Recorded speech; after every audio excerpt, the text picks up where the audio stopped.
Well, there's a lot going on my head today, isn't there? I've done it again. I was all ready and thought, oh, I've got a few minutes. I'll just go and fill that time with something else, and then looked and saw it's 56. I said I'd be back. It's 4 hours since whence we last circ boosted and the movement snacked. I say it every time, how quickly does that time go? It just does. Let's just accept it. I don't know. Since this mission, blocking the day up into 4 hour segments, I'm sure has sped up time. Of course it hasn't. The sun comes up, the sun comes down. That's it. That's the way. Okay. Actually, no, that's not true, is it? Because we are fast approaching. I was about to say it's the same every day, but of course it's not. We're fast approaching the longest day of the year, and then all the days get shorter. But does that change the duration of the 4 hours in between the movement snacks? Confusing myself. Of course it doesn't. All right, Maddie. If you've come in to be confused, Maddie, you've come into the right place. I've got the sun behind me at the 4 p.m. movement snack, hence the hat. But I've got the specs here just in case, and I'm hoping that the light holds out on my screen, because when I go over there it tends to go a bit dark. I'm a bit squinty. I'm squinting from the sun coming back from the image on my phone as well, I think. Oh no, Maddie, lost sound. Not a bad thing at this stage of the movement snack, it has to be said.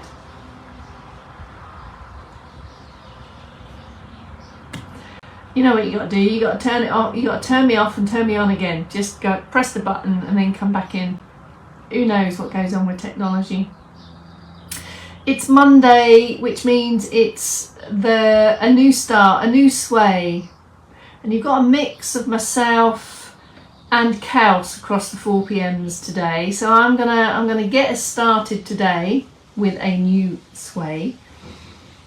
And Kels picks it up, I think, for the next couple of days. So hello, Kels. Kels will be diving into this a bit later to see what I've done today. It's back. You got me back, Maddie. And yeah, I think I'll pick up again towards the end of the week. So, you know, we start on day one, and who knows where the sways will goes as we develop it through the week. The same principles always apply. There will be some arm swayage, there will be some leg swayage if you want it, and it all progresses and develops across the weeks. Do make the right decisions for you and progress it at the right time for you. It's a 3-2-1, 5-6-7-8, whichever you prefer. Bex Downey, later live training, 4 p.m. movement snack. Thanks for the wave, Doris. All right, Christine. And let's get going. Some circ boost. I'll start us off on a new week of sway and then move into our usual stretchier positions. All right, Sandra, good afternoon. Off for a walk after this. I'm gonna dive onto my new wheels and go for a swim, I think. That's what I'm gonna do. Well, not now, I'll do this first, shall I? All right. Circ boost to start, where would you like to be? Balconies close to hand or something fixed and firm, hand on support. Check out the distance between your feet, a little bit more uplift. Have a breath, maybe add in a few, and a wasp. Maybe add in a few extra shoulder circles just to get everything where you want it to be. Get going. Start steady, stay steady. Sideways profile shows upright posture. Extra ankles, feet and toes in the mix here. Changing between the arms if you want to, so that you can then bring in a bit of left and a bit of right. And if you feel confident and you don't need this external support, bring them in together. You might even want to add a bit of complexity by putting in a few 90-degree turns. If you do, sorry, just as a point of interest, want to add in some directional changes, this will increase the balance challenge. Do be sure to keep the feet hip width apart. That might sound obvious, but quite often when we start to turn through a marching leg, the feet come closer together, and this is when we start to increase our feelings of wobbliness, and we're not really not really wanting to do that. Other options could be plant up the legs, maybe take them a little bit wider, and then you can focus a little bit more on the upper body, on the shoulder moves. You can have a little bit of natural trunk turn in there as well. All of this is really steady, can doable, just lightly lifting the intensity. If you get too huffy and puffy, make it slower, make it smaller, or a pause and a pit stop. The Cirque Boost just aims for light intensity. Here's your seated options. Into active sit. Decide whether you would like to crowbar in a hip walk. This gives you more leg room and better prepares you for stand. And then work your way through your seated options. So it might be a single arm, left or right. Bring them together when you're ready. Keep your uplift through your centre. If you start to feel getting tired around your trunk, take that as a sign to have a bit of a pit stop, have a flop, and then into active sit again and carry on. So use these rests over time to help support building stamina through best possible movement. Is the leg options, a bit of heel, maybe into a low toe lift, aiming for low knees, but as much movement as we can through the ankles and the feet, and then bring in the other moving parts if you want. That's pretty much all the options. One more, if you want it, one more is the diagonal march. You can add in some extra extend through the elbows on there if you want. So this diagonal option gives you a bit more reachage. But do keep it rhythmical and steady, and do still focus on that back end squeeze here. The tendency on the diagonal one is to miss out on the back end squeeze, and it all stays a bit to the front. Do make sure you get in that extra elbow behind. We're just trying to capture throughout the net on all the key movements from daily life. That's your Cirque Boost done, folks. Bit of sway, as we do on a Monday. We just start with the first bit and then it builds through the week. So here is your first bit. Sit or stand, you choose. I'm going to do the first bit in sit. Active sit or active stand if you prefer. We're going to have palms face in as if you're going to shake someone's hand. That's just to give you position on the wrist. We're going to come up to forehead as if you're getting ready for a salute, but technically that's the wrong entry angle. But anyway, as if you're bringing the hand to the side, and then kind of a circular lift and then extend forward and back. So there's the base move of the arm there. Same on the other side. Fingertips up to side of head. Circular movement. It kind of goes out and back. Out and back. Same in stand. I'm going to push up to stand. I'm going to give you one more add-on today if you'd like, and you're looking to have comfortable, slightly wider than hip width. Okay, get your balance. Do you want a little bit of leg sway to keep both feet anchored to the floor, but you're just going to take a little bit of sideways weight shift and a bit of a knee bend. So you have sideways weight shift and a little bit of a knee bend. If I turn you from the diagonal, you might be able to see a bit better. So I'm going to shift and bend, shift and bend. And that bend is as much or as little as you would like. And as you take that knee bend, keep the heels firmly planted into the floor.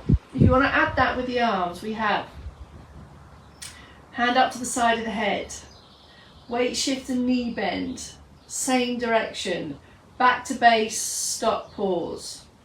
Weight shift and a bit of a knee bend, out to the side, back to base, stop, pause.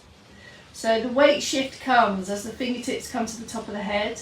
The knee bend comes as you take the hands forward. Weight shift, knee bend. Weight shift, knee bend.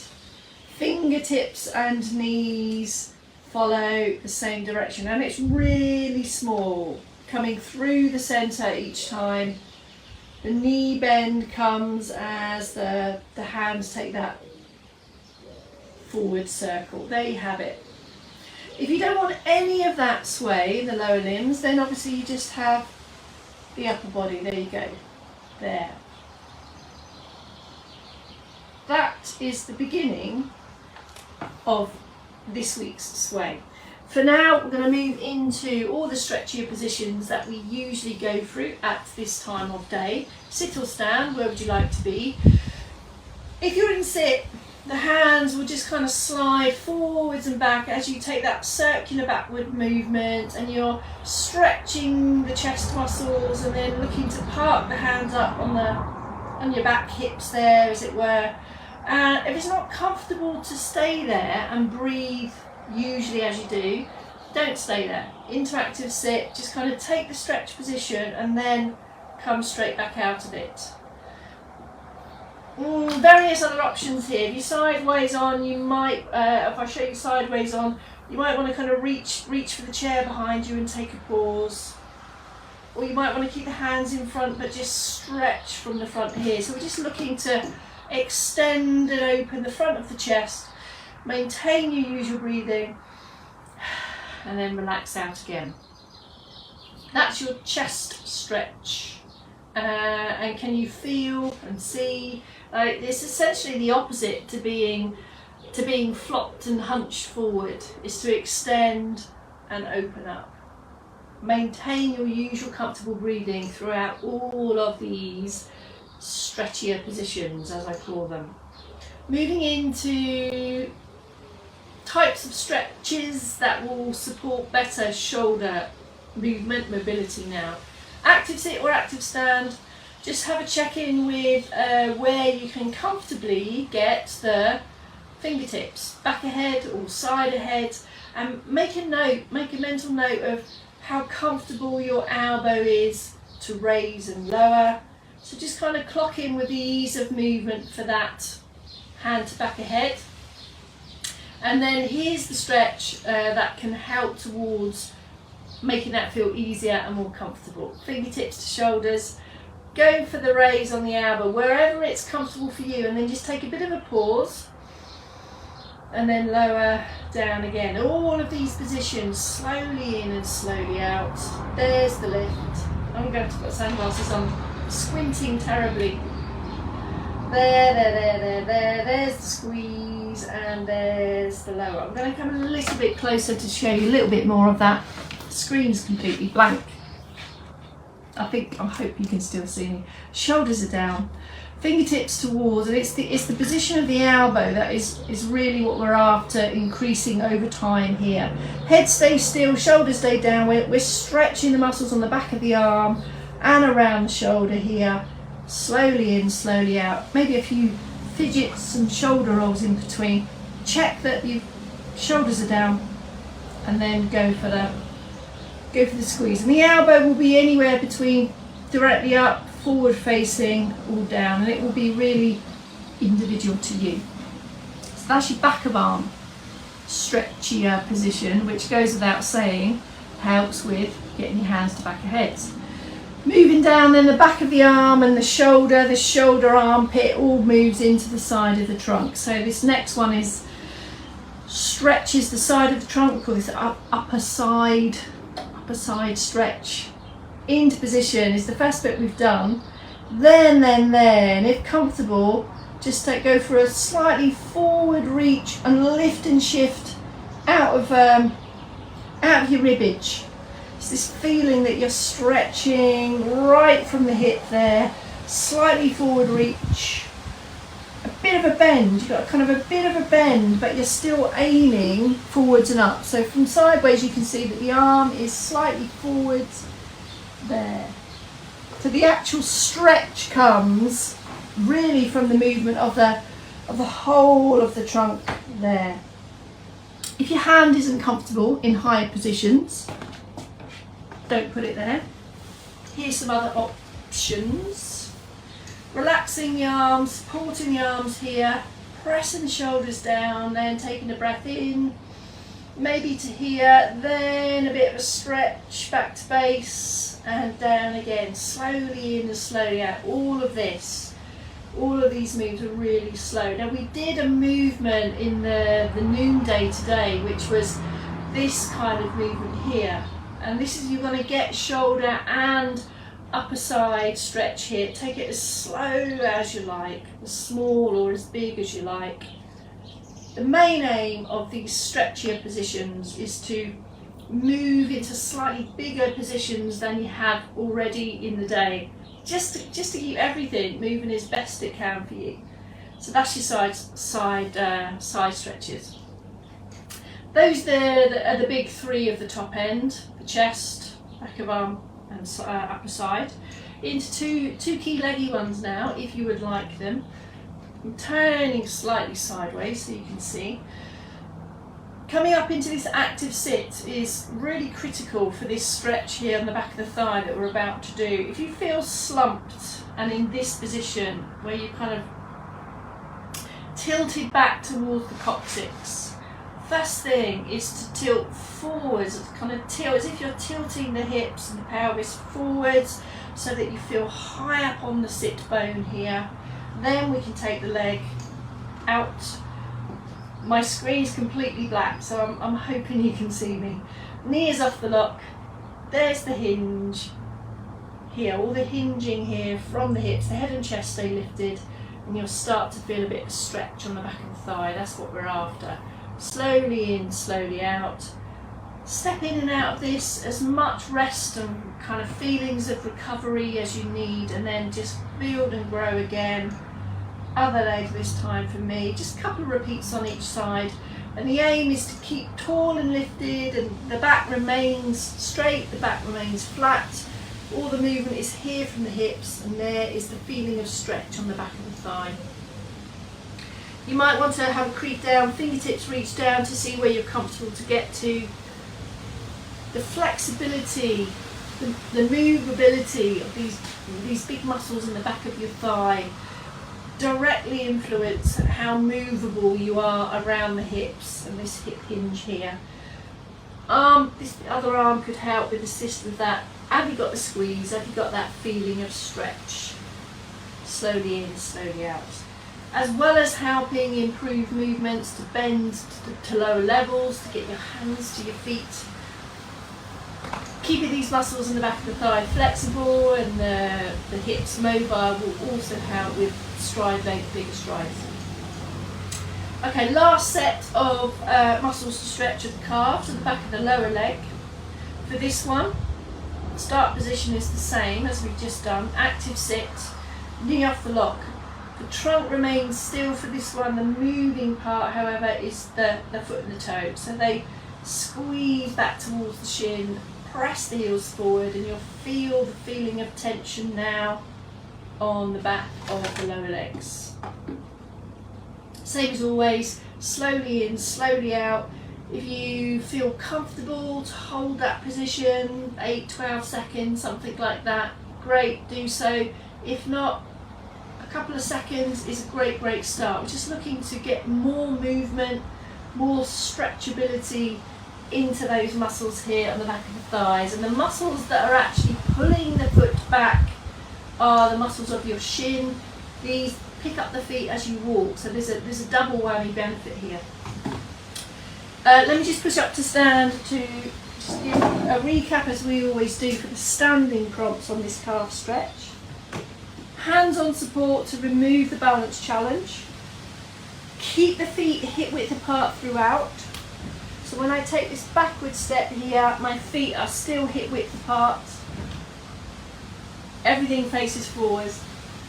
Yeah, your hat, your chest, your hips, your knees, your toes. There's the stretch there in the back of the calf. And as you pick the heel off, the stretch will disappear. As you press the heel down, you'll start to feel this tension in the calf, also in front of the hip. If you want to feel more confident in that position, having the feet in that wide stance position might increase your feelings of wobbliness, and we're not looking to feel wobbly during these stretches. So you might want to have the support to the side of you, stepping back with your outside leg, and this gives you loads of support now so you can more confidently stand, stretch the front of the hip and those calf muscles. To do the other leg, you will need to take your steady step around,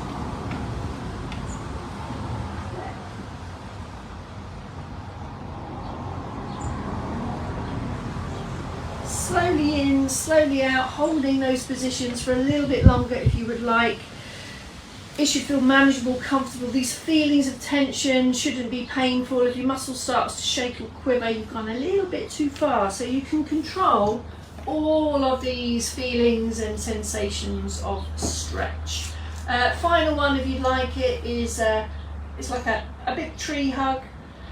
Press forward and extend forward. This will stretch the upper back, that will bring the shoulder blades apart. It's the opposite one to chest stretch. So muscles work in pairs. So what goes out must come back. What goes up must come down. All those types of things. And that, folks, is your... That's your 4 p.m. done. I don't even know why I'm looking at that. I can't see anything on there. I will see you tomorrow. I'm on noons this week, so I'll see you tomorrow, and you have Chaos in the morning on 8s, I think, and Chaos on the 4 p.m. tomorrow. That's it, folks. I'll go back round now, have a look at your comments, and see you tomorrow. Bye for now.